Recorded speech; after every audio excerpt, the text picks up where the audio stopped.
Hello, class and Professor Deborah. The speech I will be giving today is one that is dear to me, and I hope I do not offend anyone.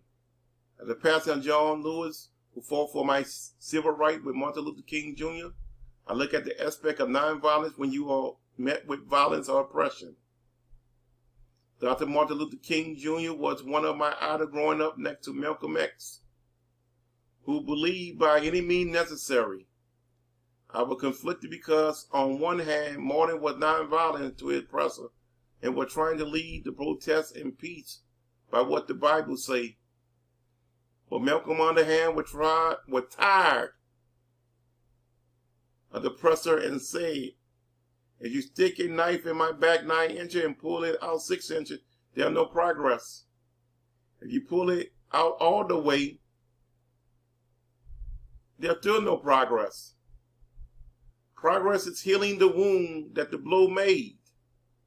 And they haven't even pulled the knife out, much less than heal the wound. Both men had different ways of looking at things that was going on in their community. I have a deep question that sometimes bothers me to my core. If the God I serve is the same God we all serve.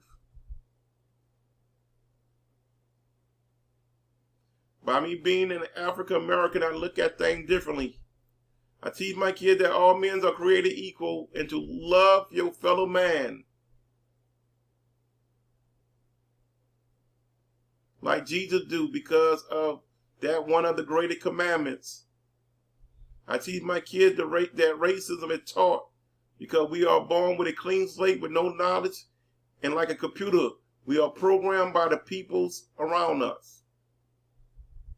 The Bible is God's word, and Dr. Martin Luther King Jr. died for nonviolence and the right for us to be equal, even though the people who oppressed him and oppressed us read the same Bible. And they did not practice the same thing that he did. The Bible says, repay no one evil for evil, but give thought to do what is honorable in the sight of all. If possible, so far as it depends on you, live peaceably